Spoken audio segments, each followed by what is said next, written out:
Mga minamahal na kapatid, ang pinaka-enggrande po na hula, propesiya at pangyayari na inaabangan po ng buong mundo ay ang pangalawang pagbabalik ng ating Panginoong Hesus. At sa ating po pagtalakay, malalaman natin na ang Panginoong Hesus ay tiyak na darating sa ating henerasyon.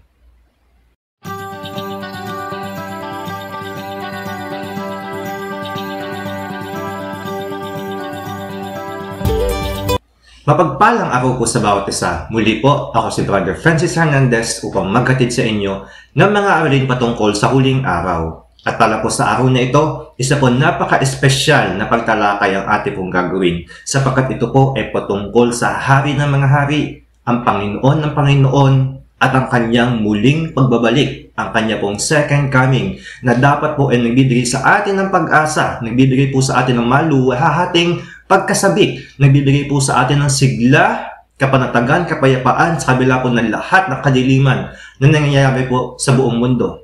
Ang titulo po ng ating po pag-aaral sa araw na ito, ang Panginoong Hesus ay muling babalik sa ating henerasyon. Inuulit ko po, ang Panginoong Hesus ay muling babalik sa ating henerasyon. At ako po ay buong pananampalataya na naniniwala, bate po sa sinasabi ng salita ng Diyos, na ang Panginoong Hesus ay babalik po sa ating kapanahunan.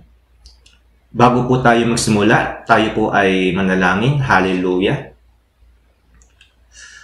Hallelujah. Sakalashikalasu. Father God, we come before you. Holy Jesus, we exalt your name. Holy Spirit, we acknowledge your presence. This is the day that the Lord has made. We will all be glad and rejoice in it. Holy Spirit, this is your moment to move. We are acknowledging you and we are giving you room to move right now. The Holy Spirit is filling us right now. The Holy Spirit is preparing our hearts. He's opening our spiritual ears, our spiritual vessels, even our spiritual eyes to see Him, even our spiritual ears to hear from Him, even our spiritual hearts to contain the love of the Father, to contain the message of the second coming of the Lord Jesus Christ. The Holy Spirit is even in your rooms right now as you are watching this lesson. The Holy Spirit is touching you right now and affirming to your spirit right now the message of this lesson that indeed Jesus Christ is returning in this generation. Ngayon, hinihipon na banal na Espiritu ang iyong puso, ang iyong kalooban, at ikinukumpirma niya ngayon sa iyo, tagapakinig, na ang Panginoong Hesus ay tiyak na darating sa henerasyon ito. Panginoon, aking Diyos sa Hanggang Ama, nagpapakumbaba po kami, Panginoon. Patawad, O Diyos, sa aming mga pagkakasala. Patawad, O Diyos, sa aming mga pagkukulang. Ang aming pong dalangin, O Diyos, ay kalinisan ng puso. Linisin mo po ang bawat isa't ihanda, Panginoon, ang aming kalooban upang tumanggap, Panginoon, na gintong mensahe na ito ng Panginoong Hesus ay darating sa aming henerasyon. Walang alinlangan. Siya po ay babalik sa mga susunod na ilang taon, Panginoon. Marami pong salamat, O Diyos, sa ganito ang pag-asa na hindi kami dapat na matakot, kundi dapat kami manabik, O Diyos, sa dakilang pag-asa na ito. Hallelujah. We offer you our hearts. We offer you our minds, O Father. Take us as your bride. Jesus, take us as your bride. Take us as your bride. Maranatha, Lord Jesus. Come and take us to be with you forever. In the name of the Lord Jesus Christ of Nazareth, I release the glory of God. I rebuke the works of the enemy in Jesus' name. Numbness of the heart, spiritual blindness, I rebuke you in Jesus' name, and let the Holy Spirit do His work. Holy Spirit, you are the master teacher. Help us. Teach us na matuto mula sa inyo. This is your word. This is your teaching. In Jesus' name, I sow this prayer. In His name. Amen. Amen. Amen. Hallelujah. Ito po ang itinuturing ko na siguro po, isa sa mga pinaka-engrande o pinakatampok na aralin na nagawa ko po sa YouTube sapagkat ito po ay pagpapakilala sa Panginoong Hesus, sa kanyang kadakilaan. Ito po ay pagtatanghal sa katotohanan na siya po ay muling darating sa ating henerasyon. Mga kapatid, Kulang ang 1 oras, ang 2 oras upang itanghal kung gaano kadakila Panginoong Hesus. Kulang po ang buong araw na pag-aaral upang maitanghal ko po kung gaano po kaingrande ang nalalapit na pagbabalik ng Panginoong Hesus, kung gaano ito kadakila, kamangha-mangha. Kulang po. Ako po ay kulang. Ako po ay kulang. Ang Diyos po ay siyang magpupuno sa aralin na ito at magpupuno sa inyong mga puso. Makinig po kayong mabuti at hilingin sa banal na Espiritu habang kayo po nakikinig. Hilingin ang kumpirmasyon ng banal na Espiritu at tiyakan po kung ayun niyo pong buso, ayun niyo pong bubuksan. Tinitiyak ko po sa inyo. Ikukumpirma na salita ng Diyos at ng banal na Espiritu na ang mensahe po na ating pong tatalakayin ngayon ay mula po sa Kanya. Hallelujah.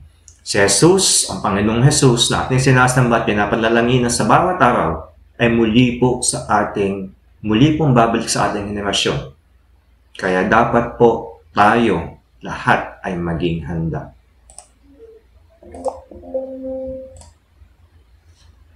Isa pong paglilinaw.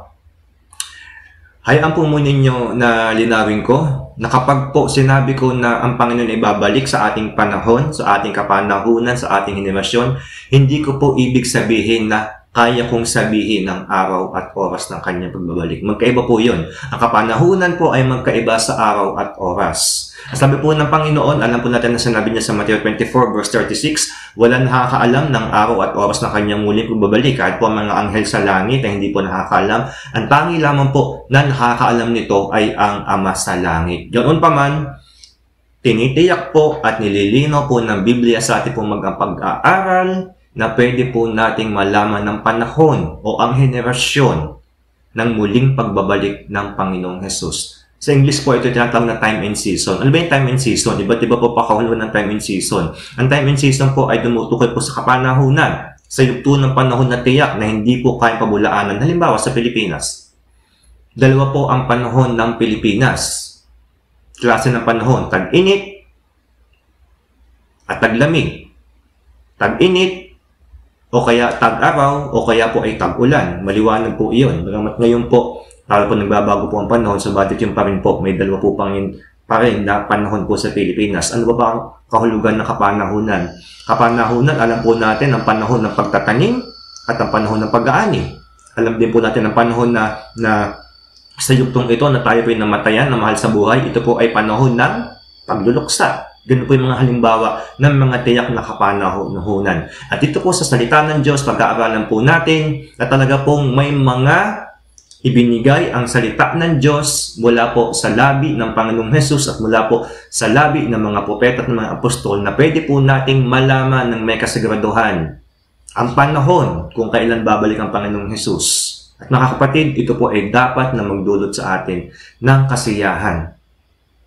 Kasabikan nating lahat ang muling pagbabalik ng Panginoong Hesus. Huwag po nating katakutan. Ang nakakapagtako po sa maraming tao, sa maraming mananampalataya, kahit po sa church, kapag darating ang Panginoong Hesus sa kanya, kapag yan po ang pag-uusapan, ang daming ayaw pag-usapan yan, ang daming hindi po handa. Kahit po sa buong malawak po na topic na end times, ayaw pag-aralan ng maraming simbahan, bagamat nakikita na po natin ang lahat ng tanda sa buong paligid, sa bansang Pilipinas, sa buong mundo na nalalapit ng bumalik ang Panginoong Hesus, ayaw natin pag-usapan ng end times. At kapag pinag-usapan po ang second coming ni Kristo, nahahati po ang reaksyon ng mga tao. Marami pong tao nagsasabi man na nampalataya man o hindi. Ayaw pa nila. Hindi pa sila handa. Subalit katotohanan po, ito po ay dapat nating kasabikan sapagkat ito po ang nagbibigay ng pag-asa at kasiglahan sa ating pananampalataya. Sapagkat kung walang muling pagkabuhay ng Panginoong Hesus, kung wala po ang katotohanan na siya'y muling babalik, kung wala po tayong inaasahan at sinasampalatayanan na ganun, sayang lamang po ang lahat ng ating pagpapagal sa iglesia. Sayang po ang ating paglilingkod. Sayang po ang pakikinig ninyo sa mensaheng ito. Sayang po ang ating pananalangin. Sayang po ang ating pagluha, ang ating pagluhod. Sayang po ang ating pananambahan kung wala po tayong inaasahan na darating. At syempre, kapag po palapit ng palapit ang pagdating ng ating inaasahan ng Panginoong Hesus nga po, ay dapat po mas higit at higit at higit ang ating kasabikan. Pero ang tanong, bakit hindi po natin ito pinag-aaralan sa mga simbahan? Bakit ayaw nating talakayin ang end times sa mga hula sa huling araw? Bakit ayaw nating pagtuunan ng pansin ang muling pagbabalik ng Panginoong Hesus? Bagamat ito ay paulit-ulit na tema po sa Biblia.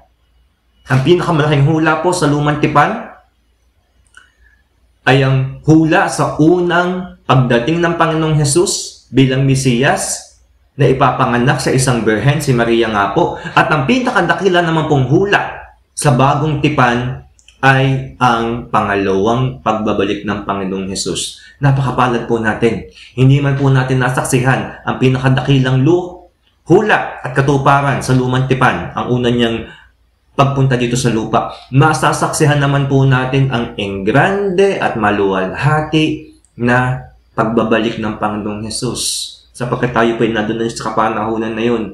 Ilang taon na lamang po darating na po ang Panginoong Hesus. Bakit hindi po natin ito pinag-aaralan? Bakit hindi po natin ito kinakasabikan? At bakit ang ilang tao ayaw itong pag-usapan? At ang ilang mananampalataya pa takot sa pangalawang pagbabalik ng Panginoong Hesus. Bakit? Yun po yung pag-asa natin. Yun po yung nabibigay ng kasilahan sa ating pananampalataya. Wala po kabuluhan ng lahat kung hindi dati ang Panginoong Hesus. At sa paglapit ng kanyang pagdating, dapat po ay higit tayong masigla. At higit po tayong nagbabalik loob sa Panginoon Diyos at inisasaayos ang ating buhay. Ang dami pong pakinabang na pagbabalik ng Panginoong Hesus. Ng pag-asam sa kanyang muling pagbabalik. Ng pag-aaral sa end times. Pero bakit ayaw po natin? Bakit ayaw po natin na ito'y pag-aralan? At bakit ito'y kinakatakutan pa natin? Babalik yung nagmamahal sa atin upang tayo kaunin, upang tayo ikasal sa kanya sa langit, sa piging ng kordero. Bakit ayaw natin pag-usapan yun? Bakit yun tinuturo sa mga simbahan? Mga kapatid, ito po ay panahon ng pagsisisi. Ito po ay panahon ng pagbabalik loob sa Diyos. Ito pa yung panahon na salaminin natin ang ating sarili. Bakit nga baga ayaw ng mga mananampalataya natin pag-usapan? Akala na po natin nasusunod natin ang kalooban ng Diyos. Pero yung pagbabantay sa kanyang muling pagbabalik, hindi po natin nasusunod. Ang laking utos po nun. Humayo kayo at ipangaral ninyo na malapit na ang kaharian ng Diyos. Humayo kayo at gawin ninyong disipulo ang lahat ng bansa at sabihin ninyo, ituro ninyo ang lahat na sinabi ko sa inyo. At malaking bahagi po sa bagong tipan sa mga turo ng Panginoong Hesus at sa turo ng mga apostol ay patungkol sa pangalawang pagbabalik ng Panginoong Hesus. Tapos yun ang ating inaalis, yung end times inaalis natin, tapos sasabihin natin tayo nakagaganap sa kalooban ng Diyos. Kapatid, magising po tayo. Ito pong lumalabas sa bibig ko ay dikta ng banal na espiritu. Hindi po sa sariling akin lamang. 2019 pa lamang sinasabi na sa amin lagi ng Panginoon. Ipangaral ninyo, sabihin ninyo sa mga taong malapit na akong dumating, magsisi sila sa kanilang mga kasalanan. Malapit na akong dumating, itamis ninyo ng buong pagluho at pag-aayun at pagsisisi ng inyong mga kasalanan sapagkat malapit na akong dumating. Hindi po natin pwedeng iantala at i-delay ng i-delay ang pagbabalik ng Panginoong Hesus. Sabi po ni Apostol Pedro, parang tila naantala ang pagdating ng Panginoong Hesus dahil binibigyan ng pagkakataon na magsisi ang bawat tao. Subalit, sabi naman po sa Roma, hinihintay lang po ang huling bilang na isang hintil. Ang huling bilang na hintil na mananampalataya sa Panginoon at saka darating ang wakas. Pag po nakompleto na ang bilang ng mga hintil na maniniwala sa Panginoon, nagbabalik loob po ang Israel, sila po ay magsisisi, at darating po ang Panginoong Hesus. Malapit na po yun, mga kapatid. At sabi po sa Tito 2:12-13, ito ang nagtuturo sa atin na talikuran ang makamundong pamumuhay at damdami makalaman at mamuhay tayo sa daigdig na ito ng may pagpipigil sa sarili, matuwid at karapat-dapat sa Diyos habang hinihintay natin ang pinagpalang araw na ating inaasahan. Ito ang araw na mahahayag ang kaluwalhatian ng ating dakilang Diyos at tagapagligtas na si Jesucristo. Wow! Habang pala hinihintay natin ang pinagpalang araw nating inaasahan, matutulungan tayo nito na iwan, talikuran ang makamundong pamumuhay, damdamin makalaman, Bagkus ay mamuhay tayo sa daigdig na ito na may pagpipilit sa sarili, matuwid at karapat-dapat sa Diyos habang tayo po naghihintay sa ating blessed hope.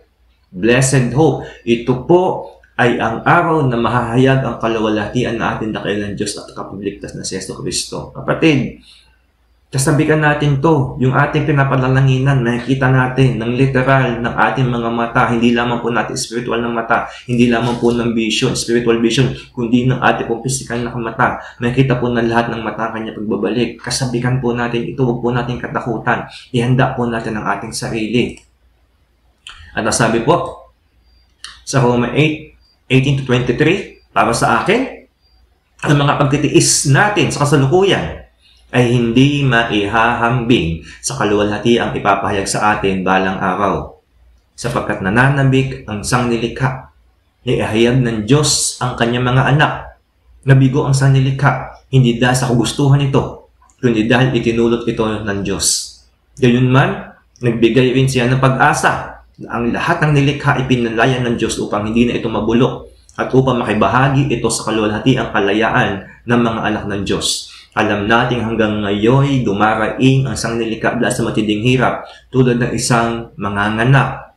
At hindi lang ang sangnilikha, kundi tayo mga tumanggap na ng Espiritu bilang unang kaloob mula sa Diyos ay dumaraing din habang hinihintay natin ang paghahayag ng ating pagiging mga anak ng Diyos at pagpapalaya sa ating mga katawan. Roma 8:18-23. Mga kapatid, tayo po ngayon ay dumaraing habang hinihintay po natin na tayo ay makalaya mula po dito sa physical na katawan na nabubulok. At hindi lamang po tayo ang buong sangnilikha, ang mga puno, ang mga dagat, kahit po anong gawin natin. Nalinis na Manila Bay sa Pasig, talaga pong may dumi. Kahit po anong gawin natin sa ating mga karagatan, talaga pong may rumi sa ating hangin. Mga kapatid, ang buong sangnilikha ay dumaraing. Naghihintay sa katubusan nila. Dahil pagdating po ng Panginoong Hesus, ang pagkabulok, ang kamatayan sa ating pisikal na katawan at sa sangnilikha na ating po nakikita, yan po iwawakasan niya. Ibabalik niya ang orihinal na pagkalikha sa tao at sa sangkalikasan na kung saan ay dalisay, puro banal, nagniningning. Nagre-reflect ng kabanalan ng Diyos, lalo po tayo ng mga anak niya na nilikha ayon sa kanya pong wangis. Kasabikan po natin ito mga kapatid, pagdating ng Panginoong Hesus, wakas na po ang lahat ng ating pagdaing sakit ng ngipin, cancer, AIDS, naging yung peke na yan, na COVID-19, lahat po yan. Iwalakasan po ng Panginoon. Ang masamang gobyerno, ang pag-abuso sa mahihirap, sa kabatang pantao, mga pagnanakawan, lahat po yan iwalakasan ng Panginoon. Pero kailangan ng pagbabalik ng Panginoong Hesus.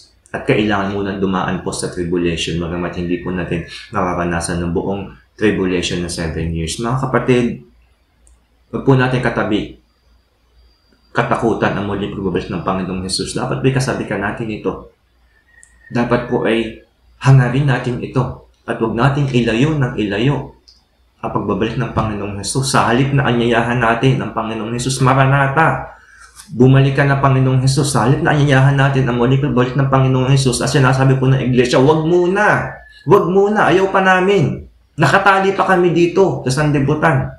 Ayaw pa namin magsisi. Takot pa kami dahil hindi pa kami handa. Yun po yung mga panigawan na ginagawa po ng mga mananampalataya. Ayaw pa namin, Panginoong Hesus, na bumalik ka. Gusto pa namin sa sanlibutan. Gusto pa namin sa makamundong pagnanasa. Takot pa kami.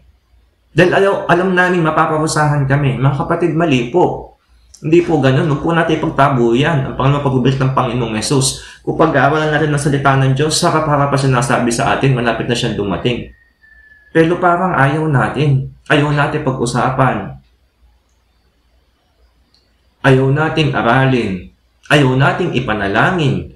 Kontento na lang tayo sa routine ng ating church, ng mga ministry na ginagalawa natin. Ayaw nating humayo at sabihin sa mga tao patungkol sa kaligtasan at sa nalalapit na paghahari ng Diyos na pang walang hanggan. Na hindi natin masabi sa mga tao na malapit na dumating ang Panginoong Hesus. Masaya na tayo at kontento. Sa comfort zone. Ano yung comfort zone? 4 na sulok ng iglesia. Ayaw na po nating lumabas. Doon at doon na lamang nagkumpulan na mga mananampalataya.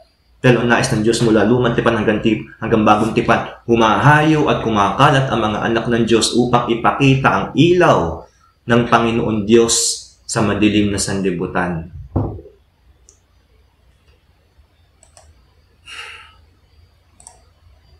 Sabi po sa payag 6:15-16, ito po kasasapitan ng mga tao na aabutan ng Panginoong Hesus na hindi handa. Sabi po doon, nagtago sa mga yungib na bato ang mga hari sa lupa, ang mga gobernador, ang mga pinuno ng hukbo, ang mayayaman, ang makapangyarihan, at lahat ng tao, alipin ng malaya. At sinabi nila sa mga bundok at sa mga bato, tabunan ninyo kami at ikubli ninyo kami sa mukha ng nakaupo sa trono at sa puot ng kordero, sapagkat dumating na kakilakilabot ng araw na pagbubuhos ng kanilang puot. At sino ang makatatanggal sa harap nito? Mga kapatid, pag binuhos na ang puot ng Diyos, siyempre po, mauna po yung rapture. At ang maiiwan na yung mga hindi nagsisisi. Kawawa po ang kasasapitan ng mga taong ito. Kawawa po ang kasasapitan nila, mga kapatid. Hindi ko po sinasabi na hindi natin mararanasan ng tribulation. Ang unang bahagi po ng tribulation, yung unang 3.5 years, mararanasan po natin. Hindi po ka naniniwala sa pre-trib na rapture muna bago tribulation. Hindi po yun tama. Ayon po sinasabi ng salita ng Diyos. Bagamat yun po ang pinakasikat na paniniwala ukol sa rapture. Mararanasan po natin ang una bahagi 3.5 years. At mararanasan pa rin po natin yung kasunod ng kaunting panahon. At pagkatapos mararapture po tayo at saka po ibubuhos ng Diyos ang kanyang puot. Yung wrath of God. Day of the Lord. Yung po 7 mangkok ng parusa ng Diyos ay ibubuhos po niya. At ang tatamaan po nito ay ang mga tao na hindi po na-rapture. Ang mga tatamaan po nito ay ang mga tao na ayaw kumilala sa Diyos. Kaya ayan po, pahayag 6:15-16. Kawawa po ang mga tao na hindi po handa. Kaya po nakakatakot. Daranasin po nila ang puot ng kordero. Bakit po natin maaaring malaman ang kapanahunan ng muling pabalik ng Panginoong Hesus? At paano din po natin mapapatunayan na ang henerasyon na ito ay ang henerasyon na makakasaksi sa muling pagbabalik ni Hesus, ng ating Panginoon. Number 1, bawat Kristiyano ngayon ay dapat na matukoy ang kapanahunan na ikalawang pagparito ng ating Panginoong Hesus dahil si Hesus mismo ang nag-utos sa atin na bantayan ito. Mga kapatid, ito po ang pagbabantay sa pangalawang pagdating ng Panginoong Hesus ay utos ng Panginoong Hesus mismo. Katulad po ng magnanakaw ang pagdating ng Panginoong Hesus. Subalit kung tayo po ay gising, malinaw ang pag-iisip, katulad po na sinasabi sa Thessalonica, hindi po tayo magugulat sa kanya pong pagdating. Sabi po sa Marcos 13:35, magbantay nga kayo sapagkat hindi ninyo nalalaman kung kailan paririto ang Panginoon ng bahay, sa hapon o sa hating gabi o sa pagtilaok ng manok o sa umaga. Ang ibig sabihin po nito ay bantayan natin. At kapag tayo po ay nagbabantay, malalaman po natin kapag dumating na yung panahon, yung kapanahunan ng muling pagbabalik ni Jesus. At totoo lamang po, kung tayo po yung matyagang nagbabantay sa Panginoon, sa Kanya po mga muling, sa Kanya po muling pagbabalik, malalaman po natin 100% na ito na nga yung panahon, hindi na nakakagulat. Kung dumating ang mga bagay nito, na matindi pang paghihirap, kung dumating ang mga bagay na ito, ang one word order, one word religion, one word currency, hindi na ito nakakagulat sapagkat inaasahan ko na ito. Kasi naglalatag-latag na yung mga hula sa Bible. Kaya malapit na dumating ang Panginoong Hesus. Sabi po sa Thessalonica,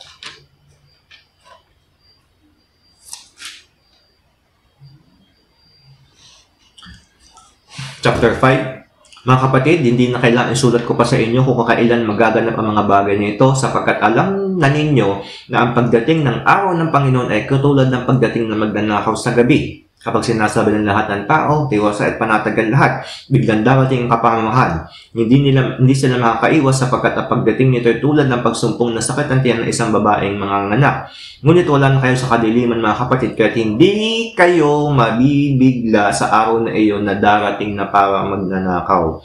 Kayong lahat ay kabilang sa panig ng liwanag, kapanig ng araw, hindi sa panig ng gabi o ang dilim. Kaya nga, kailangan tayo manatiling gising, laging handa, malinaw ang isip, hindi tulad ng iba.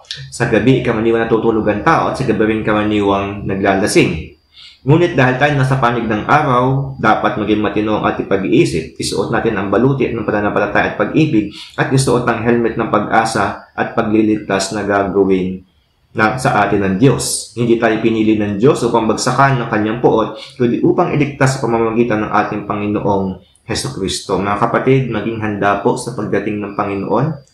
Unang Tesalonica 5, hindi daw po tayo magugulat kapag dumating na ang araw ng puot ng Diyos. Kapag po dumating na ang araw ng Panginoon Jesus, hindi po tayo magugulat. Ililigtas po niya tayo sapagkat hindi niya kalooban na tayo bagsakan ng puot ng Panginoon. Yun nga po yung wrath of God, yung pitong huling mangkok ng parusa ng Diyos na ibubuhos sa mga hindi mananampalataya at sa mga hindi nagsisisi.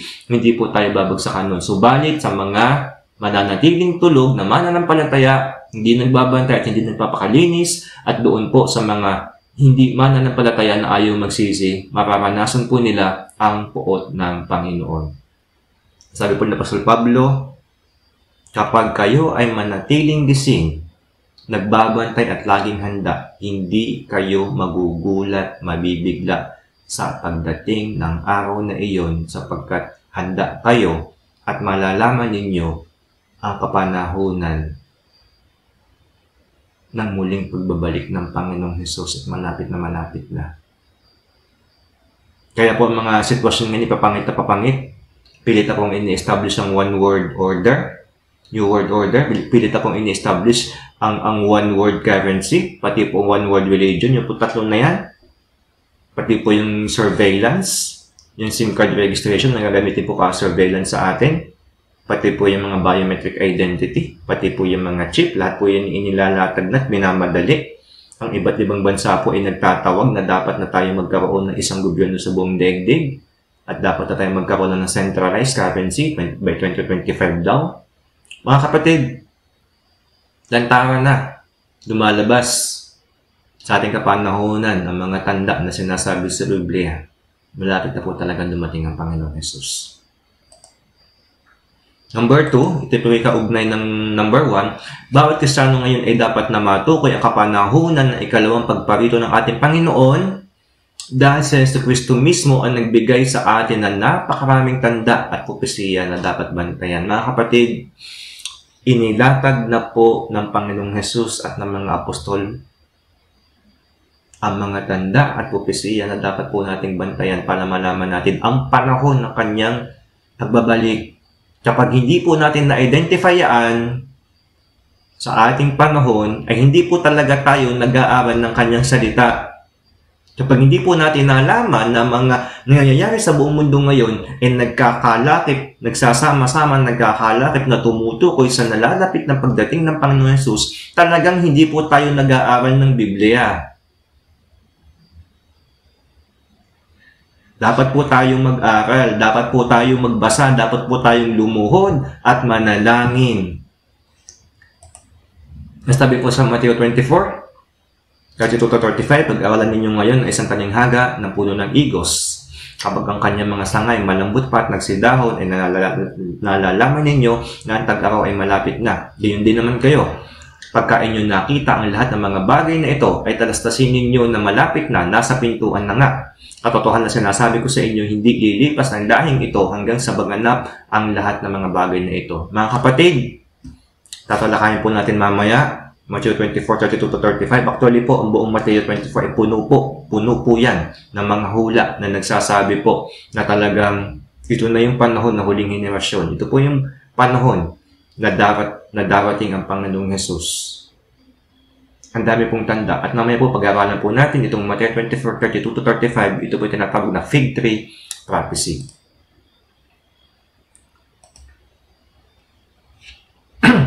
Bawat Kristiyano ngayon ay dapat na matukoy ang kapanahunan na ikalawang pagparito ng ating Panginoon dahil si Jesus mismo ay umaasa sa mga pinuno ng reliyon at ng mga Hudyo sa kanyang panahon na makilala ang kanyang unang pagparito. Mga kapatid, sa panahon po ng unang pagparito ng Panginoong Hesus, si Jesus po ay nagulat at nag-rebuke ang mga Hudyo, kapwa niya Hudyo at ang mga religious leaders, mga Pariseo sa Saduceo. Bakit niya ni-rebuke? Dahil alam nila kung paano pagmasdan ang kalawakan. kung kailan darating ang ulan, ang bagyo, ang init ng araw. Subalit hindi nila nalaman ang panahon ng unang pagdating ng Panginoong Hesus, yung pong unang pagdating 2,000 years ago. Bakit hindi nila nalaman yun? Eh, ang daming tanda na iniwan sa lumang tipan.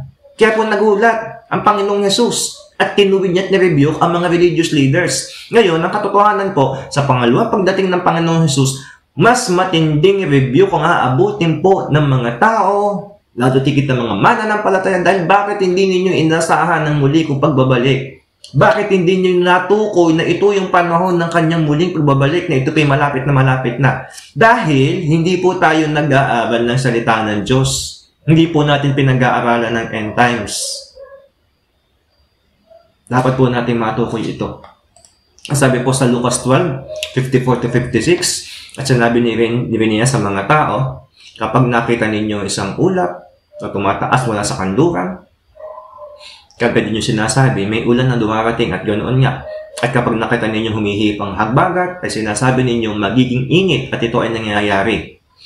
Kayong mga mapagkunwari, naunawaan ninyo ang mukha ng langit at lupa, ngunit papaanong hindi ninyo naunawaan ang panahong ito? Matthew 16:1-4. Makausap po niya dito yung mga ordinaryo na tao. Sa Lucas 12:54-56 at yung Matthew 6:1-4 naman po ay religious leaders. Pinagsasabihan sila ng Panginoon, bakit hindi nyo alam ang panahon ng unang pagdating ng Mesiyas? Bakit ang tatlong pantas na hindi naman Hudyo ay nalaman ang panahon ng pagsilang ng Panginoong Hesus? Sa katotohanan, mismong araw nga ay napagsilang ng Panginoong Hesus. Natukoy nila. Hindi naman sila Hudyo. Pero sila ay mga pantas na nag-aaral ng kasulatan at marunong pong tumingin sa langit. Nagbantay kasi sila. Yung tatlong pantas na yun. At syempre, niloob din ng Diyos na talaga masaksihan nila. Mga kapatid, kung ang unang pagdating ng Panginoong Hesus, inaasahan niya na dapat nalaman nila, natukoy nila unang pagdating ng Panginoong Hesus, ang panahon ng unang pagdating ng Panginoong Hesus. Lalo po sa pangalawang pagdating ng Panginoong Hesus, ito po ay higit niyang inaasahan na dapat po ay matukoy natin. Bakit? Kumpleto na po ang Biblia. Ang pagkilos po ng banal na espiritu ay aktibo. Ang banal na espiritu po ay pumupuspos sa bawat dako ng ating buhay. Subalit hindi po natin siya maranasan. Ang layo po natin sa banal na espiritu. Ang unti po sa mga mananampalataya ang kaya makipag-usap ng normal sa banal na espiritu na para po nakikipag-usap lang sa isang kaibigan, sa isang malapit na kaibigan. Ang banal na espiritu po ay Diyos. Napakataas, totoo. Subalit pwede po niyang kausapin na parang kaibigan ng isang mananampalataya. Kapag ang isang mananampalataya ay may kalapitan sa Diyos, sa banal na espiritu, ikinagagal ko po yung banal na espiritu. Bihira po sa mga mananampalataya ay may ganoong kalapit na kaugnayan sa banal na espiritu. Kaya ang dami pong nadaya. Ang dami pong nadaya sa sakit na pandemic. Ang dami pong nadaya sa mga turok. Bakit? Napakalayo po sa banal na espiritu at hindi po nag-aral lumuhod sa salita ng Diyos. Hindi po iniluhod ang salita ng Diyos upang maunawaan. Ang pangalawang pagdating ng Panginoong Hesus, ang pinakamalaking hula sa bagong tipan. Natupad na po yung nauna, ang una pagbabalik. Ang pangalawang pagdating ng Panginoong Hesus ang pinaka-grande. Napakapalad mo, kapatid, na nanonood nito. Aabutan ka ng pangalawang pagbabalik ng Panginoong Hesus, yung katuparan ng hula mararanasan mo. Ang palad mo, kapatid. Maliban, syempre, talagang kukuhanin ka ng Panginoon ng maaga, ng bukas makalawa o sa isang taon. Pero kung normal na magiging buhay mo, ang palad mo, maabutan mo to.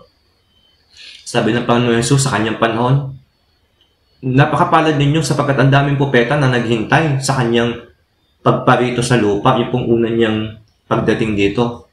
Ang daming propeta na naghintay sa Mesiyas, hindi na nasaksihan ang palad ng panahon ni Jesucristo 2,000 years ago. Nasaksihan ng mga taong yun ang unang pagdating ng Panginoon Hesus. talagang may laman ng Panginoon Jesus, nakakausap nila, nahawakan nila, nahihipo nila, napapahinggan nila yung kanyang teaching dahil si Jesus ay talagang nagkatawang tao, Diyos at tao.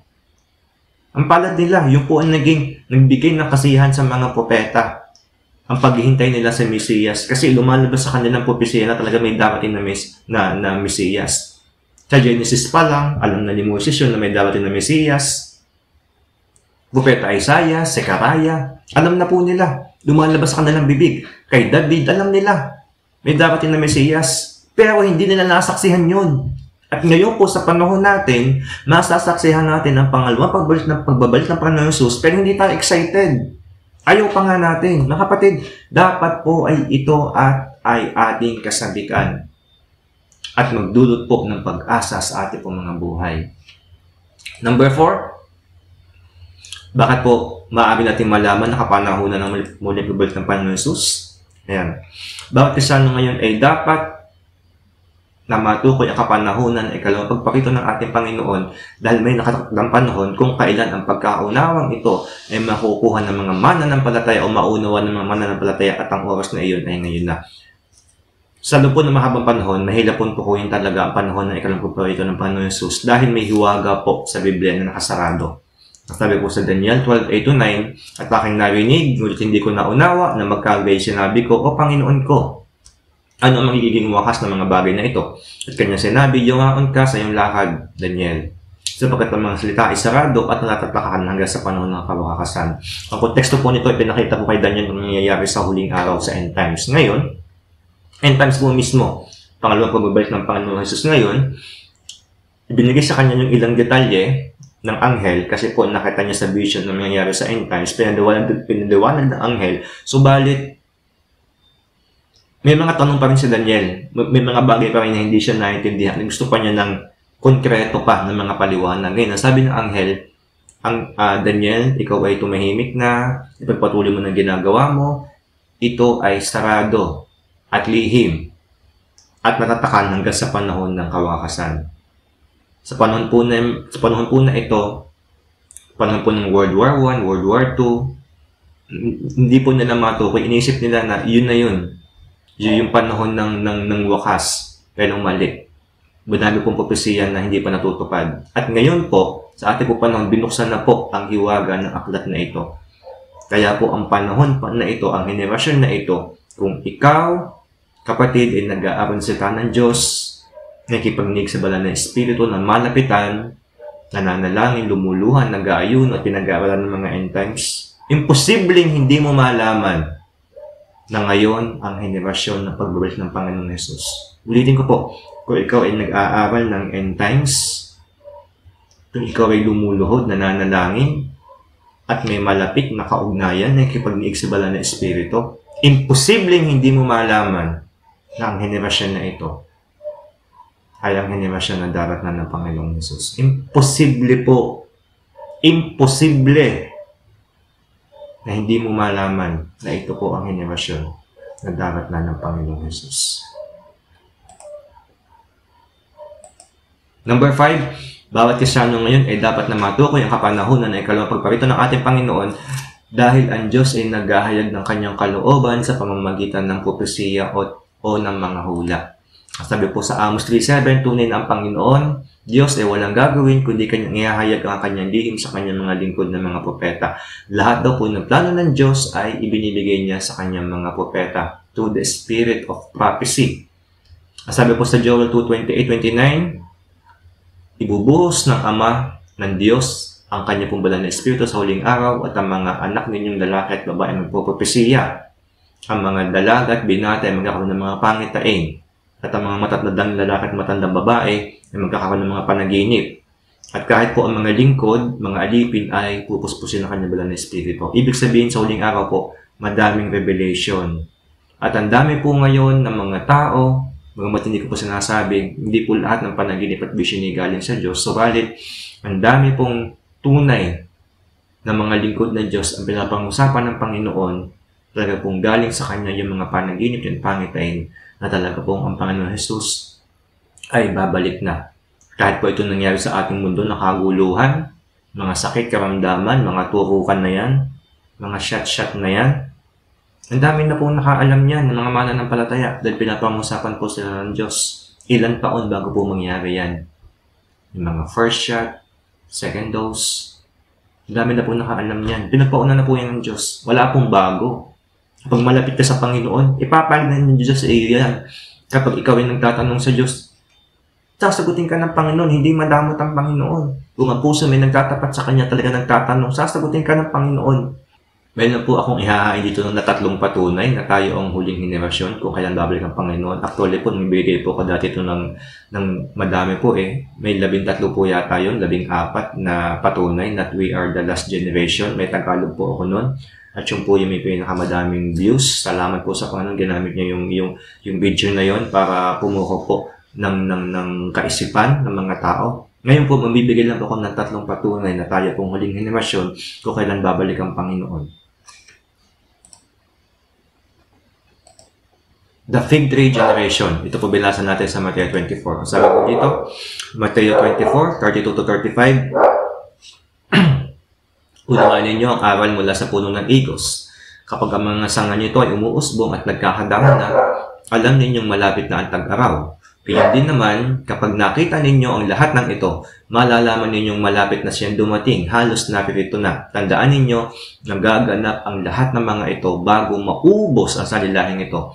Lilipas ang langit at ang lupa, ngunit ang aking mga sinasabi ay tiyak na mananatili. Sabi daw po doon, ang henerasyon, sabi nga po doon, kapag daw po ang puno ng igos ay nagkaroon po ng dahon, nagkadahon na, malapit na pong dumating ang Panginoong Hesus. Tandaan po ninyo ang lahat po ng inabutan ng pag-usbong ng puno ng igos, yung po pagdahon ng puno ng igos, yung po daw yung henerasyon o salinlahi na hindi mauubos hanggat hindi dumarating ang Panginoong Hesus.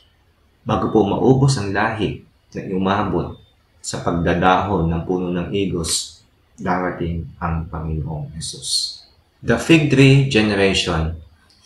Isa-isahin po natin, ano po ang tinutukoy na puno ng igos? Dito po sa binasa po natin sa Matthew 24, sa fig tree generation. Actually po, kilala po ito bilang fig tree prophecy, fig tree generation prophecy. Ang puno po ng igos na tinutukoy sa Biblia ay ang bansang Israel. Madami pong talata sa Lumang Tipan at sa Bagong Tipan na kung saan ang puno po ng igos ay tumutukoy sa bansang Israel. Isa po sa mga talata na iyon, Hoseas 9:10, ang Israel ay tulad ng mga ubas na ilang. Gayon sila noong una kong matagpuan, parang unang bunga ng puno ng igos na makita ko ang iyong mga magulang. Wow, Israel, unang bunga ng puno ng igos. Anong ibig sabihin na ang mga sanga nito ay umuusbong at nagkakadahon na? Ito mga kapatid, napakaganda po ang history nito. May 14, 1948, naging bansa po muli ang Israel. 70 AD, natupad po yung hula ng Panginoong Hesus na mawawasak ang templo, magkakalat po ang mga Hudyo, naghula po ang Panginoong Hesus na ang templo ay napakaganda, subalit darating po panahon wala po maiiwan ng 2 bato na pagkapatong. At hanggang ngayon, hindi pa rin po nabubuo yung templo. Kaya po hindi po natin yung third temple. Ngayon, 70 AD, nag-dissolve po ang bansang Israel, hindi na po siya kinikilalang bansa. At noong May 14, 1948, nagkaroon po ng botohan sa United Nations. May mga grupo ng mga bansa na bumoto na gusto namin maging bansa ang Israel at mayroon din naman mga bansa na sa Middle East na ayaw maging bansa ang Israel. So tay po yun, tabla. Ngayon, may Pilipino po. Ang Pilipinas ang tumayo at sabi, gusto namin maging bansa ulit ng Israel. At dahil doon, sa desisyon na yon ng Pilipinas, naging bansa po ang Israel. Kaya hanggang sa ngayon, nagpapasalamat po ang Israel sa bansang Pilipinas. Kaya po yung pag-travel po natin sa Israel ay hindi po tayo hinihingan ng visa ng Israel bilang pasasalamat po. At sa panahon po ng Holocaust, madami po tayong libu-libong Hudyo ang tinanggap po sa bansang Pilipinas. Mga kapatid, kailan po nagkadahon ang puno ng igos ng Israel? Noong May 14, 1948, ito po ay umusbong ulit ang mga sanga at nagkadahon ang puno ng igos dahil sa May 14, 1948, ito po ay naging bansa muli. Ngayon, siyempre, tatanungin natin, May 1948, ito yung key date. Naging bansa man yung Israel. Ngayon, nasabi sa hula, sa 50 generation na binasa natin, hindi daw po lilipas ng salinlahin yung generation na yun na hindi bumabalik ang Panginoong Jesus. Ngayon, kung 1948 ang simula ng salinlahi na yun, nababantayan natin na babalikan ng Panginoong Jesus, gano'n ba kahaba ang generation sa Biblia?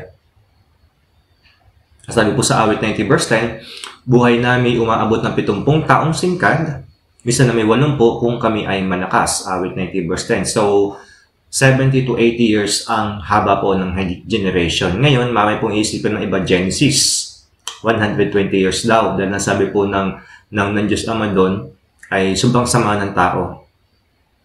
Sobrang sama at hindi may kipagbuno ang kanya pong espiritu sa laman. Dahil nga po ang tao noon ay makalaman. Kaya, 120 years na lang ang ilalagi ang buhay ng tao doon sa lupa. Dalawa pong interpretation nun. Una, ang lifespan daw po ng tao ay hanggang 120 years na lang. Actually, umigsi po ng umigsi talaga. Si Methuselah ay 969 years na buhay. Si Adan ay 930. Ang una pong interpretation, 120 years na lang ang buhay ng tao. Pangalawang interpretation, 120 years ang bibilangin nung nakausap ng Diyos si Noah bago dumating ang baha. Ngayon, madami po naniniwala dito. 120 years ang buhay na lang ng tao, pero hindi po yan totoo. Bakit? Ang dami pong nabubuhay na lampas ng 120 years at hindi po yung kasinungalingan. Kahit po sa Marshall Islands, yung pong mga isla na pinasabugan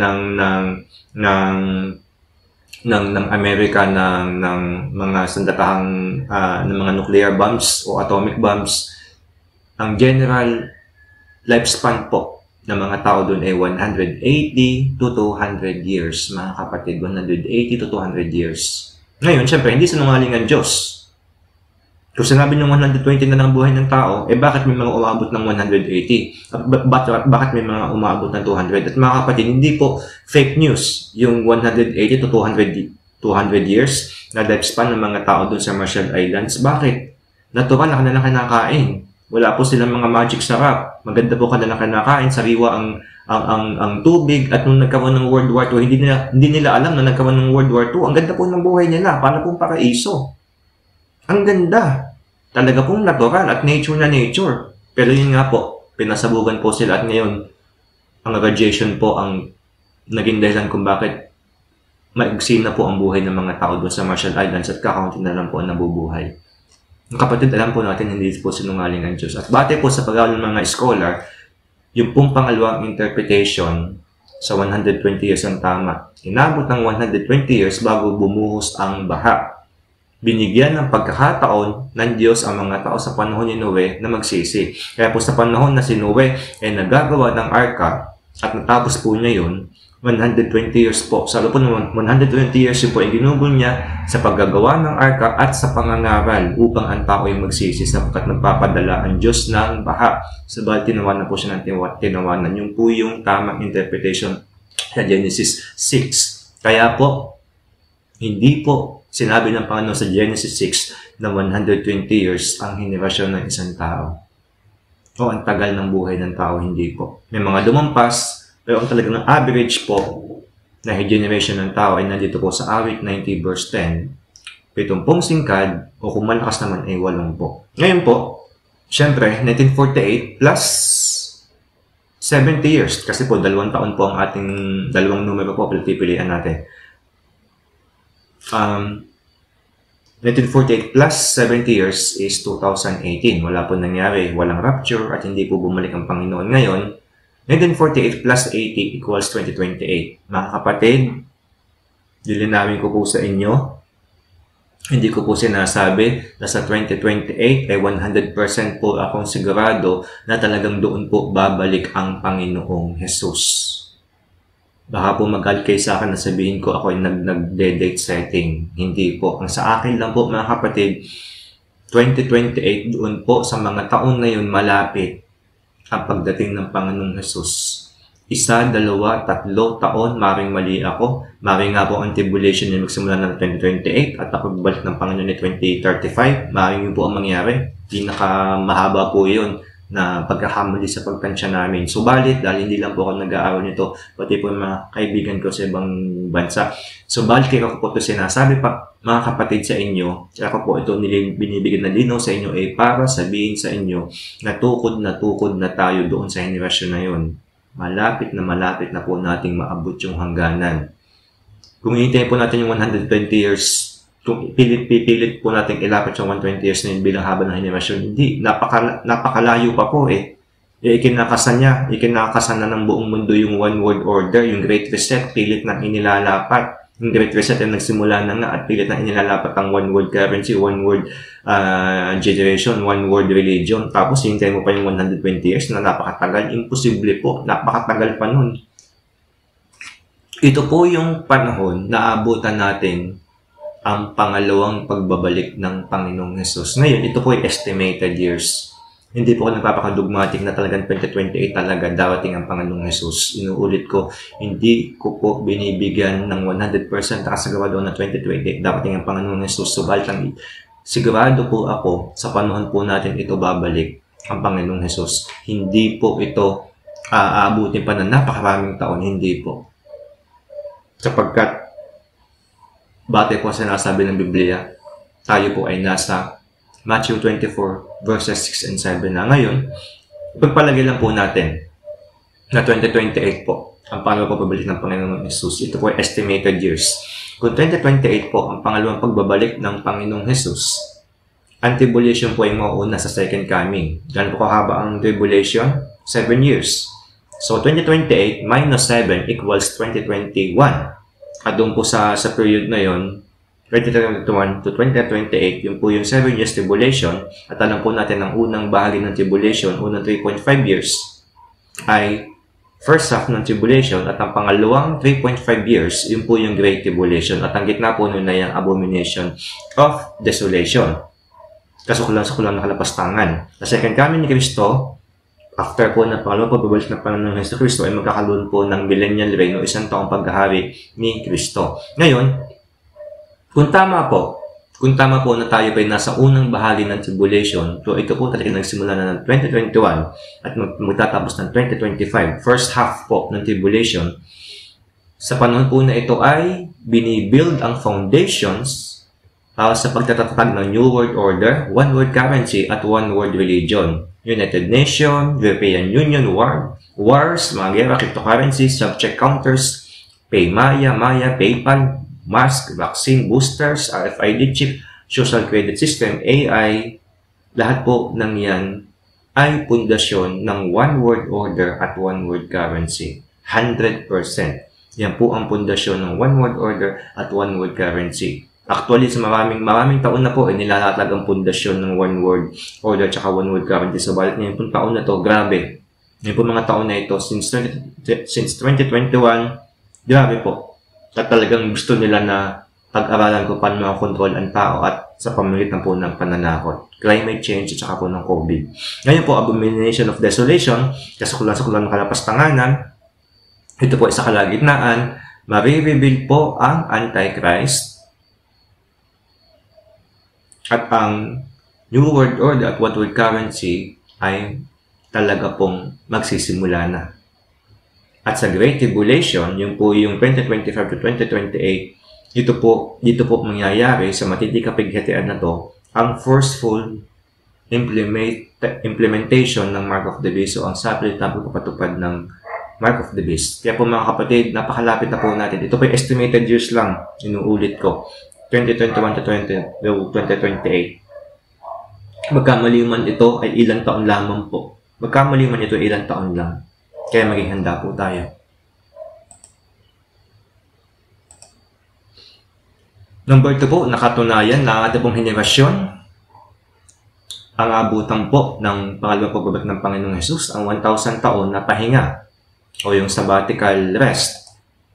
Ayan, nasabi ko sa Genesis 2:1-3, nilikha nga ng Diyos ang langit at ang lupa at ang lahat ng bagay na naroroon.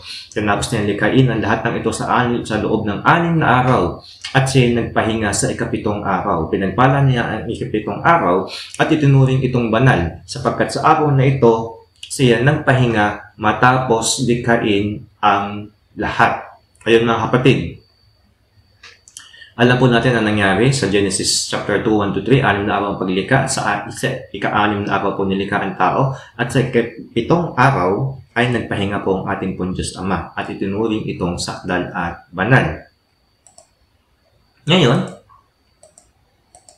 sabi po sa 2 Peter 3-8, mga minamahal, huwag ninyong kalilimutan na sa Panginoon, ang isang araw ay tulad ng 1,000 taon at ang 1,000 taon ay tulad ng isang araw lamang. Ayun po mga kapatid.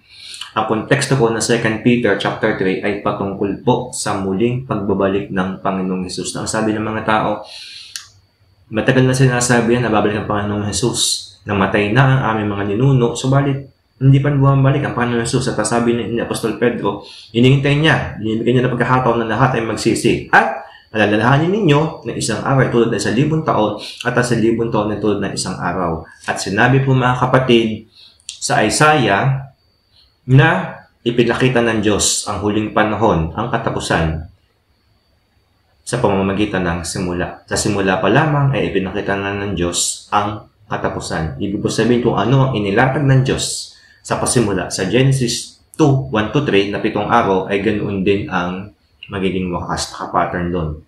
Kaya po mga kapatid, kung i-apply po natin ito sa 1,000 taon, ibig sabihin, magkakaroon po tayo ng interpretation na ang 7 araw, 6 na araw na paglikha at ang ika-7 araw ay pahinga, ibig sabihin, 6,000 years na pamumuhay ng tao at ang 1,000 years na kasunod noon ay ang 1,000 taon ng pahinga at yun po yung millennial reign o 1,000 taon na paghahari ni Kristo dito po sa lupa. Yan, i-layout po natin yung 6,000 years.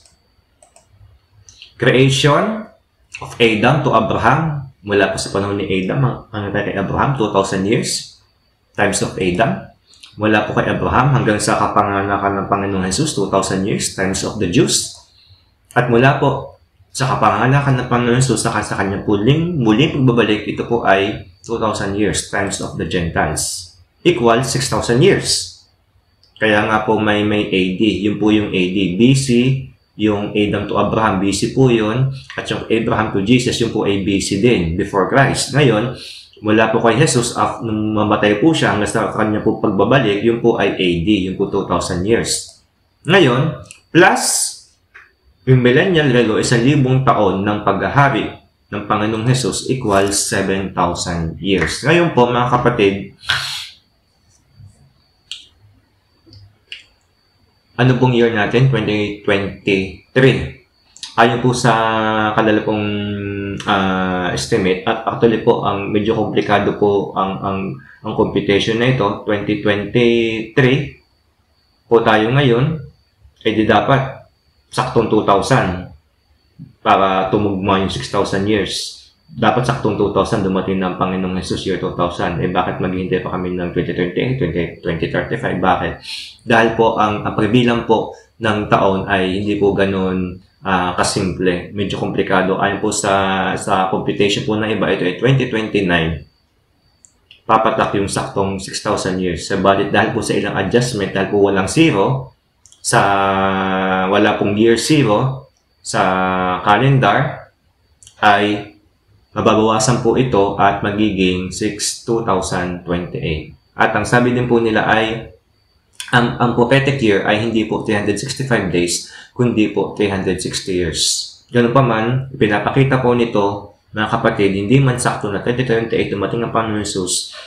Ang nais ko pong ipahayag sa inyo, ipakita sa inyo ay ito po ay ang panahon po natin ay tukod na para po sa pagbabalik ng Panginoong Jesus. Mag-iiwan po ako ng link kung paano po nakuha yung 2028 at 2029 batay po sa mga taon na ito. Jubilee years po yun na pinagbasehan. Jubilee years na kung saan napakahalaga po sa Panginoon. Mga kapatid, inuulit ko po, huwag po kayong ma-offend kung ako yung nagsasabi po ng taon na 2028. Hindi po yan araw at oras na sinabi ng Panginoon Jesus. Yan po ay taon at hindi po ako 100% na nagsasabi na sa 2028 nga talaga dawating ang Panginoong Jesus. Sinasabi ko lamang po sa inyo mga kapatid na talagang malapit na ang pagdating ng Panginoong Jesus. Tukod na po tayo. Number 3 po, ang sabay-sabay na katuparan ng Matthew 24. Kaya po ang dami nagsasabi na po panahon nung World War I, World War II, dapat din ang Panginoon kasi may gera, ang daming namatay. Tapos nagkaroon pa ng mga sakit, bubonic plague, Spanish flu, mga ganun, ang dami po. Ebola virus, HIV. Pero hindi dumating ang Panginoon Jesus. Bakit? Ilan lang sa mga hula na yon ang natupad sa panahon na yon. Hindi iyon ang henerasyon na tinutukoy ng Panginoon Jesus. Hindi yun. Kundi ang henerasyon po natin ngayon. Sa henerasyon po natin ngayon, mula po 2016, 2017, 18, 19, 20, 21, ang bilis para po lumilitaw yung mga hula sa Biblia. Sa panahon lamang po natin ngayon, pwedeng ma-establish ang one world religion, ang New World Currency, one world currency, at ang New World Order. Sa panahon lang po natin ngayon. Hindi sa World War I, World War II, hindi. Sa panahon lang natin ngayon. Panoorin po ninyo yung video na The Coming Convergence. Dito po, pinapaliwanag yung convergence of prophecies. Ano po yung convergence of prophecies? Yung po yung sabay-sabay nag-overlap yung mga hula sa Matthew 24 na kung saan hindi nangyari kailanman sa kasaysayan ng tao. Isa-isahin po natin na mabilisa. Sumagot si Jesus, mag-ingat kayo upang hindi kayo maligaw ni naman. Maraming paparito sa pangalan ko, magpapanggap na silang Kristo. Yan, marami po niyan. Nagpapanggap ng Kristo kahit po sa ating bansa, may nagpapanggap ng Kristo. At marami silang maililigaw. Verse 6, makakarinig kayo ng mga labanan at nakakabalita ng mga digmaan at sa iba't ibang dako. Alam po natin na nangyayari sa Russia at Ukraine at ang bansang China, Iran, North Korea, Amerika, Israel, lahat po yan ay mga naghahanda. At nalalapit po tayo sa World War III. Ngunit huwag kayong mabahala dahil talaga mangyayari ang mga iyon. Hanggamat hindi pa yun nakatapusan ng mundo. Verse 7, maglalaban-laban ng mga bansa at ganyan ng mga karian, magkakaroon ng paggutom at lilindol sa maraming lugar. Alam po natin na ang paglagana po ng lindol ngayon ay napakadalas at napakalalakas sa Turkey at sa iba pa. Kahit po sa aming probinsya sa Mindoro, madalas po yung mga lindol na intensity 2, 3, 4, 5. Dito man nakalipas na kung saan hindi po dati nangyayari. Tapos sinabangan po ang The Big One sa Manila. Tapos yung taggutom. Ang taas po ng mga presyo ng mga bilihin. Sample pa lang po yan. Tapos sinasadya po yung taggutom sa ibang bansa. Kaya po sa Amerika dami pinapasabog ng mga planta ng pagkain. Dahil yung po ay may pong bahagi na pasadya. Nagugutumin po ang tao. Pala ang tao ay magpasakop sa gobyerno para ang gobyerno ay makontrol ang mga tao. Dahil po sa gutom. Verse 8, ang lahat ng ito ay pasimula pa lamang ng paghihirap na tulad ng isang babaeng nanganganak. Padalas ng padalas ang pananakit na isa pong babaeng malapit ng manganak. Padalas ng padalas at pasakit ng pasakit. Verse 9, pagkatapos ikapuputan kayong lahat dahil sa inyong pagsunod sa akin. Isasakdal kayo upang pahirapan at patayin. Verse 10, at dahil dito ay marami ang tatalikod sa kanilang pananampalataya, mapupuot sila at magtataksil sa isa't isa. Ito naman po yung mga actually nangyayari na po ito, pero ang higit na katuparan po nito ay kapag na-establish na ang New World Order at ang sapilitang tatakan ng Mark of the Beast. Abot na po natin natatakan ng Mark of the Beast, mga kapatid. Huwag po kayong padaya. Akala po ninyo makarapture muna bago ang tatakan. Hindi po. Dahil nasabi po sa pahayag 19, babalik po ang mga mananampalataya na napugutan ng ulo. Kasama po sa second coming ni Christ, ang mga mananampalataya na napugutan ng ulo dahil tumanggi sa tatakan ng halimaw sa Mark of the Beast. Kaya aabutan po natin to. Hindi po makarapture muna. Hindi po. Aabutan po natin ang tatakan. Verse 11, marami ang magpapanggap na propeta at ililigaw ang mga tao. Verse 12, dalakan at makasamaan kaya't manlalamig ang pag-ibig ng marami. Madami po magtatalikod sa pananampalataya at manlalamig po ang pag-ibig ng marami. At kita na po ito. Madami po church ngayon ang naligamgam. At madami na po ang nagkaroon po ng mga senyales na pagtalikod sa pananampalataya. Pagsarado ng mga simbahan sa panahon po ng pandemic. Ayaw pag-usapan ng end times. Mga senyalis po yan ng panlalamig sa pananampalataya, kapatid. Hindi po yan small na issue. Big deal po yan sa Lord. Yung po pagsarado ng mga gawain. Yung po pagsarado ng mga pagtitipon. Na ipinalitan na lang lahat ay online. Hindi po yan pagsarado po ng mga simbahan sa iba't ibang bansa. Hindi po yan small deal. Dahil ang sinasabi po sa Biblia ay talagang literal na pagtitipon. nagsasama-sama, hindi yung pulos online lang, mga kapatid. Kung ang simbahan mo ay nagimbal sa panahon ng lockdown at nagsarado, hindi ka nanindigan. Yun po ang madaling sagot doon. Ang dami pong church dito sa probinsya namin, ang lalaki, mga pinagawa po ng Koreano, nanindigan sa panahon ng katiktikan ng lockdown. Hindi sila nagsarado at hindi po sila nasarado. Hindi po sila nag-miss ng isang mga gawain. Madaling araw, may gawain sila sa devotion, araw-araw po yun. Sunday, may worship din, umaga at gabi. Tapos sa gabi, may pagtitipon. Katiktikan po ng lockdown yun. Nanindigan po sila sa katotohanan at ang Diyos po ang nag-iingat sa kanila. Yung po simbahan ni John MacArthur, hindi po nila inano yung lockdown. Tuloy ang kanilang worship services.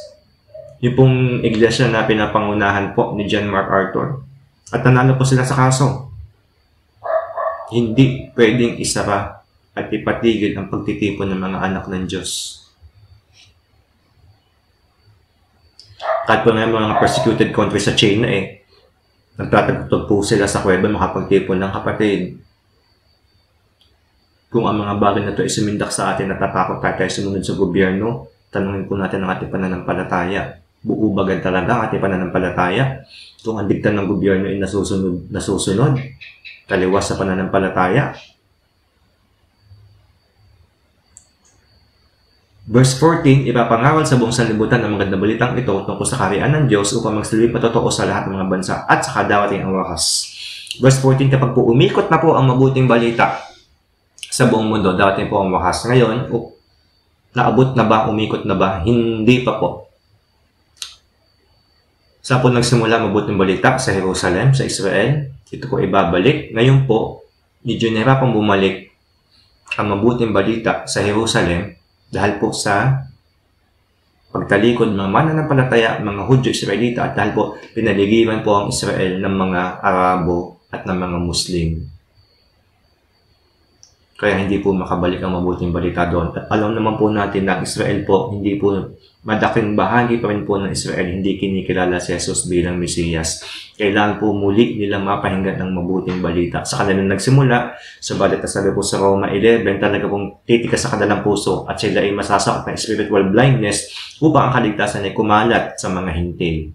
Kapag po na kompleto na ang bilang ng mga hintil na mananampalataya, saka po magsisisi ang Israel. Ngayon po, ang mga misyonero po ay isinusugod na po, pinapahay na po sa Middle East sa mga bansang Arabo, sa mga bansang Muslim upang naipasok po ang mabuting balita muli sa Israel.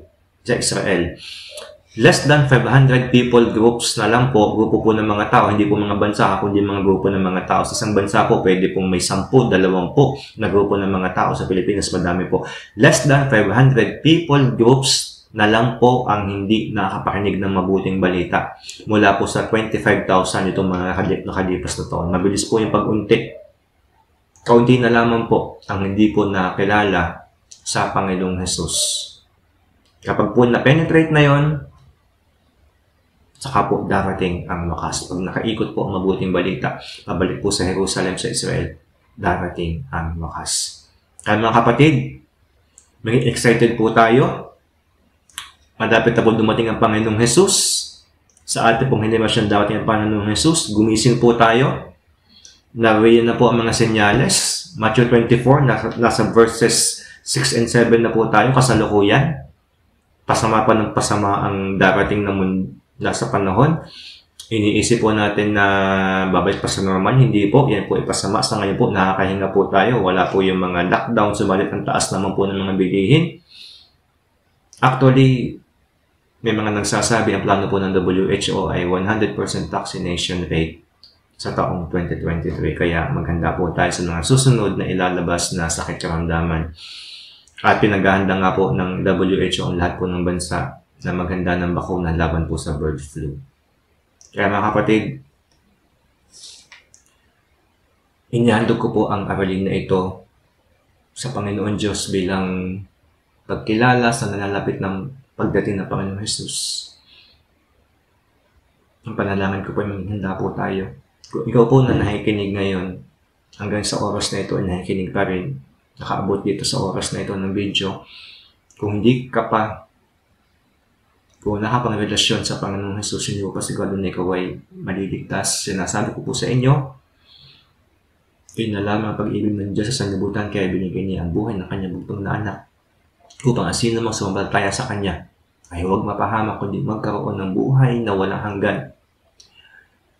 Kay Jesus lamang po ang kaligtasan ng pananampalataya sa kanya. Romans 6:23, sapagkat kamatayan ang kabayaran ng kasalanan, subalit ang kaloob ng Diyos ay buhay na walang hanggan sa pamamagitan ni Kristo Jesus. Kapatid, nakatakda po sa lahat ng tao ang mamatay, mapahamak, papasa po ng impyerno, subalit namagitan po ang Panginoon Diyos.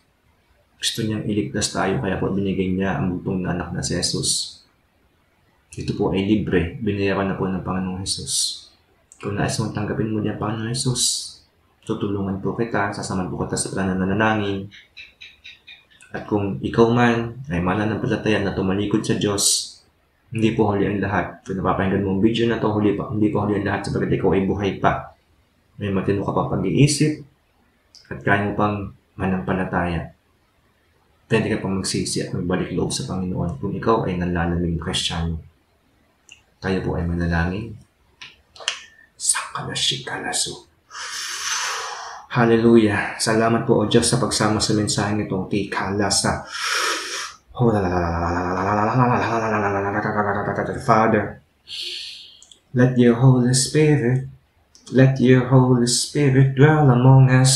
Let your Holy Spirit move around us right now. Holy Spirit, tinihiling ko po, Diyos, ang iyong pagsama, ang iyong pagkilos sa mga nanonood. Grant unto them the grace of repentance, Holy Spirit. Grant unto them the grace of regeneration na pagbabago sa kanilang mga puso, ang pagbabago sa kanilang kalooban. Grant them revival of the Spirit, Father. Holy Spirit, grant them repentance, Father. Hallelujah. Let the grace and mercy of salvation flow right now in Jesus' name. Hallelujah.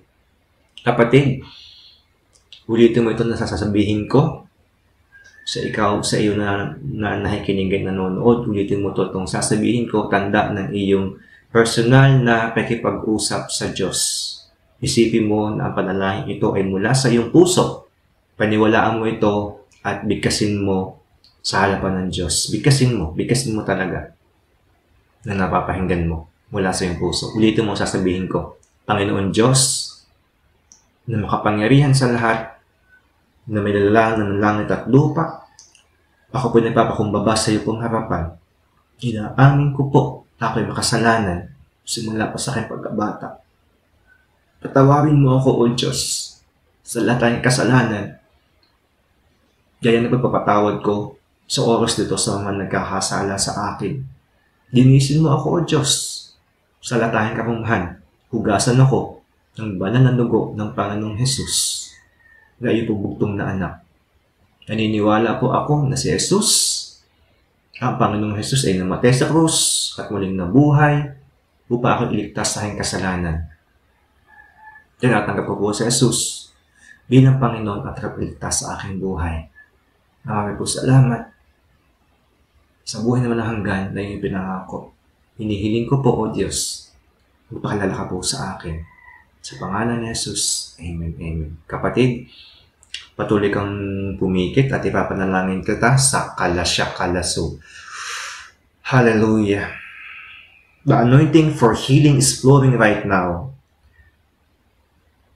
Hawakan mo, kapatid, ang parte ng iyong katawan na may sakit at manampalataya ka na pagagalingin ka ng Panginoon sapagkat ang Panginoon ay interesado na pagalingin ka. Let the anointing for healing flow right now. Kapatid, ipatong mo iyong kamay sa bahagi ng iyong katawan na may sakit.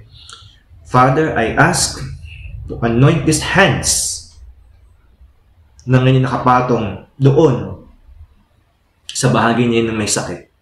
If we lay our hands in the authority of Jesus, every form of sickness will be gone. In Jesus' name, let the anointing for healing flow. Hallelujah. Ikaw, sakit karamdaman na pinapatungan ng kamay na yan, sakit man sa ulo, sa puso, sa baga, sa atay, sa abdo, sa balat, sa mga ugat, sa mga buto, cancer ka man, anuman na sakit mo, COVID-19 ka man, In the name of the Lord Jesus Christ of Nazareth, I command all of you, sickness and disease, that hand is touching, in Jesus' name, I command you, get out. Be healed in Jesus' name. Be healed in Jesus' name. Gumaling ka, inutusan kita katawan sa banal na pangalan ni Jesus. I rebuke all infirmities, I rebuke all sickness and disease, and I command healing to flow right now in Jesus' name. The holy fire of healing is flowing right now sa iyong katawan. Hallelujah. Inihipo ko ngayon ng Panginoon at pinagagaling sa banal na pangalan ni Jesus. Sa banal na pangalan ni Jesus. Hallelujah. Shakala sakala shi. Father, I release strength sa physical na katawan na iyon. I release restoration and healing. And I release your love sa kanya pong puso. Sa puso po ng bawat isa na nananalangin na yun, I release your love. Mararamdaman nila sa oras na ito, maging sa mga darating na araw ang higit na pagmamahal mo, O Diyos. At Ama, hinihiling ko po, Panginoon, idinadalangin ko sila. Magpakilala ko po sa kanila, Panginoon. I rebuke the spirit of fear. I rebuke the spirit of depression. I rebuke the spirit of malice, the spirit of lust. I rebuke the spirit of witchcraft, of any bandages sa buhay po ng mga kapatid ko nito. And I release your love, Father. In Jesus' name, all bandages are broken right now in Jesus' name. All bandages in the mind, in the heart, in the soul, in the tongues, in the lips, Panginoon, all of these are broken. Where the Spirit of the Lord is, there is freedom. Father, I offer you their lives. Hinihiling ko, Ama. Yakapin mo sila sa bawat araw at maramdaman kanila, Panginoon. I seal this prayer with the blood of the Lord Jesus. Holy angels, be with these people. Be with the children of God. And guard them in Jesus' name. Amen. Amen. Mga kapatid, maraming po salamat. Kung nais po ninyo na mag-join sa online Bible study po namin na ginaganap, may end times Bible study po kami na ginaganap, mag-comment po kayo o kaya i-text po ninyo ako sa 0950-679-1025. Maraming salamat kapatid. Mahal na mahal ka na Panginoon. Maging sabi ka sa pangalawang pagbabalik ng Panginoong Jesus. Paghandaan mo ito sapagkat nais ka makasama ng Panginoong Jesus sa kanyang muling pagbabalik. Nais kanyang kuhanin at pakasalan bilang bahagi ng kanyang iglesia. Maraming salamat. Luwalhati sa Panginoon at pagpalain ka kapatid.